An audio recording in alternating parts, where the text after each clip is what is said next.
A lot to discuss. Let's meet our panel. Joining us from San Juan, Armando Valdes-Prieto is a political consultant and former director of Puerto Rico's Office of Management and Budget. From Orlando, Phillip Arroyo is a political analyst. Here in our studio, Rafael Bernal is a staff writer for The Hill. And Michael Deibert is an investigative journalist and is writing a book on Puerto Rico. He joins us from Philadelphia. Welcome to all of you. Armando, let me start with you. We've seen the headlines, we've read the stories, lots of controversy over the number of casualties in Puerto Rico after this disaster, which took place a year ago. Even President Trump has entered the fray. But you were down there. What is your assessment of the number of people who were killed in this storm and the total number of people really affected by it? Well, the truth of the matter is that the number that the government had officially announced initially of 64 and that the government stuck to for a number of months was unrealistic. I think anyone who was here, who lived through the storm, and more so than the storm, the aftermath, which was really a man-made catastrophe, could have told you that that number did not reflect reality. I'm not sure, of course, if the number actually reaches 3,000, but I have no doubt that there are, in fact, thousands who did die. Unfortunately, the manner in which that information was initially obtained does not allow us now to go back and ascertain a specific and exact number. But the truth is, thousands did die here in Puerto Rico.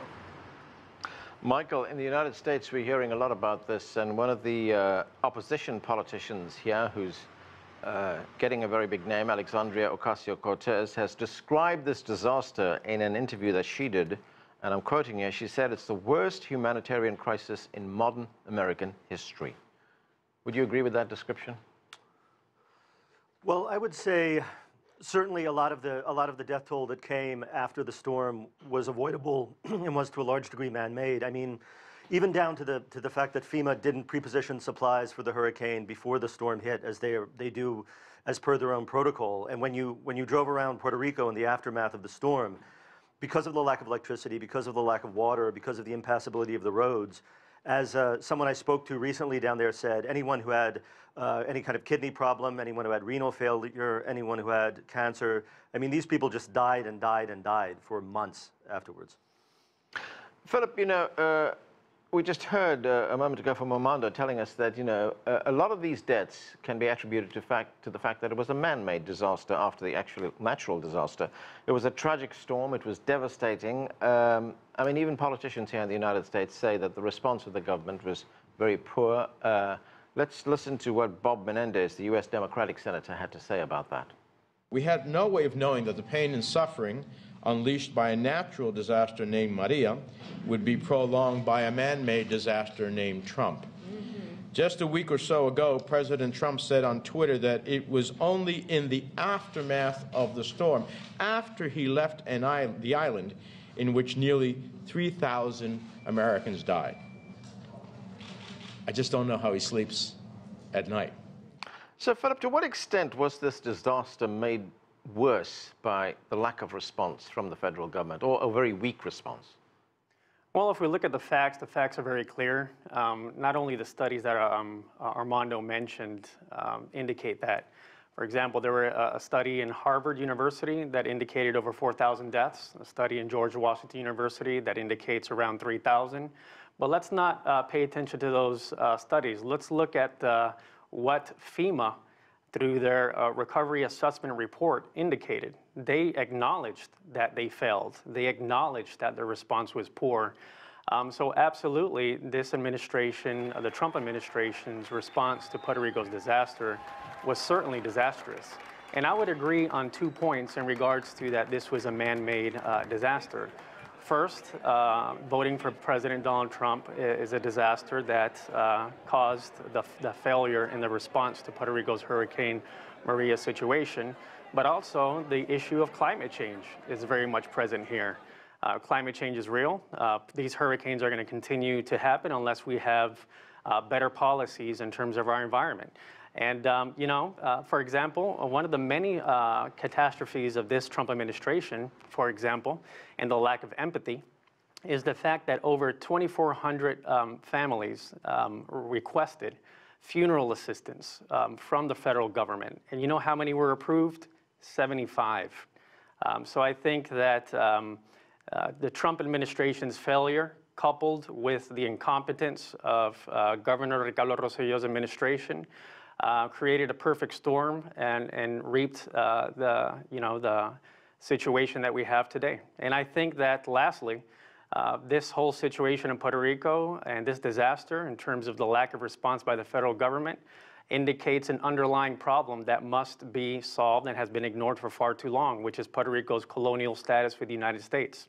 Yeah, that's a point I want to bring up with Rafael. Yeah, there is that issue at play here, the status of Puerto Rico and its relationship to the United States. Explain that to us. Why is it different? Well, the governor actually campaigned on this point, on promoting statehood. It's different. The governor calls it a colonial territory. If you go into the strict definition of a colonial territory, he might not be wrong. Puerto Rico has been a part of the United States since 1898, the Spanish-American War. Their status has changed a little bit. There's been a little bit of reconstruction of self-rule over that century and 20 years. But they can't vote for president.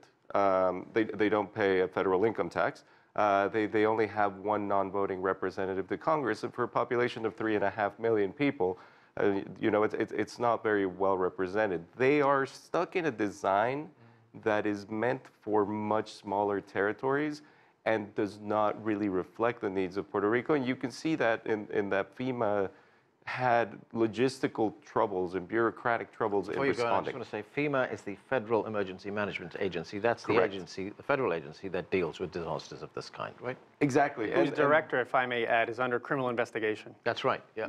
True, and has a difficult relationship with his boss, the Secretary of Homeland Security.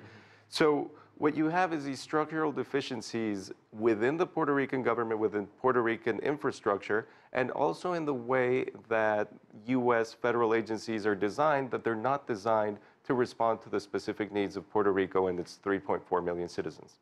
Let me get Armando's view on that. Armando, I mean, we're hearing about Puerto Rico and its relationship with the United States. It seems a very ambiguous relationship. And to what extent is this lack of response from the federal government, or the weak response that we are seeing, actually part of that? The government doesn't have to fight for votes there.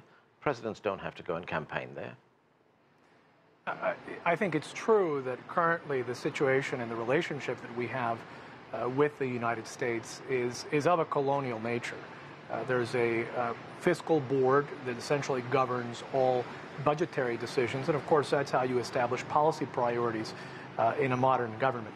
So that's definitely true. Now, the question is, did that really have a bearing on the response by FEMA? If you look at the response during the George W. Bush administration to Katrina, I think that there was also a lack of an effective and efficient response there in New Orleans and in Louisiana. And so I'm not so sure that we can attribute this necessarily to the relationship, although I think that certainly there has to be some effect there. I think that more than anything else, it's a matter of poverty.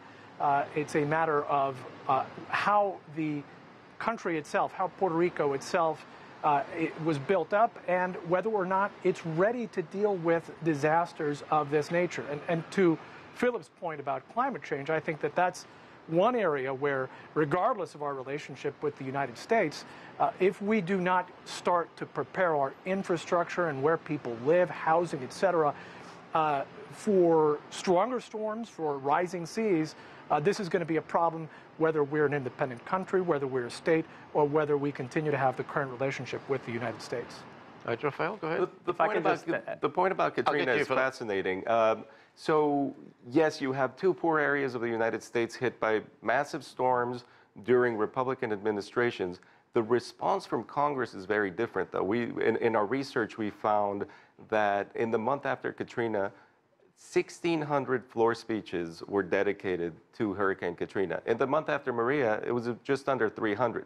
So you do see that problem where underrepresentation leads to less investigation from the part of Congress. No accountability, is there? If I can just add to that as well, I think there's also a racial issue here. When you compare Katrina, where there was a huge African-American population, and Puerto Rico, where the overwhelming majority of the population is Hispanic, you see different treatment.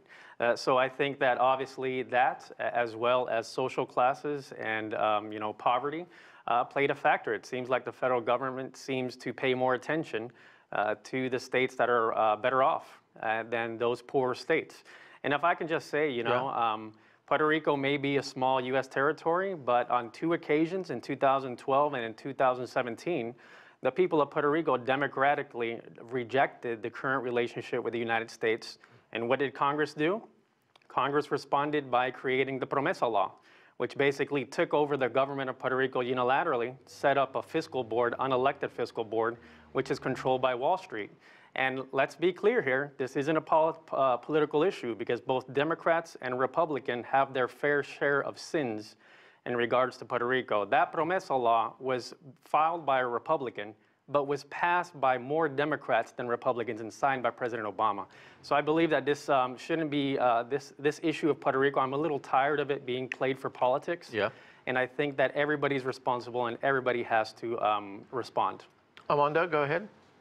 Yeah, I just wanted to add, and I hadn't heard the numbers that Rafael just mentioned as to floor speeches, but to be fair, CDBG, the Community Development Block Grant Program, did assign about $18 billion for reconstruction in Puerto Rico, and that's actually one of the largest, if not the largest, appropriation of funds in that program to any U.S. jurisdiction, be it a state or a territory. It's interesting because I was just, you know, down there reporting and looking at in terms of the money that has been promised versus the money that's been delivered. In other words, the actual money that's been paid out to people who had storm damaged homes or destroyed homes in some cases. And in a lot of instances, people were telling me they were getting as little as $1,000 per family to repair homes that were almost completely destroyed. When you go to places like Utuado and Yayuya in the mountains, in the central mountains, electricity still goes out every day. And when you talk to everyone there, their description of the situation right now is that it's extremely fragile. That's the word I keep hearing. So in other words, any new storm, any new catastrophe could easily set the island back quite a bit further. A lot of people tell me that they think that it's about 30% of what it was pre-storm. And of course, pre-storm, the island was already being battered by this economic crisis, which saw 500,000 people leave and go to the United States in the last 10 years. The mainland, I should say.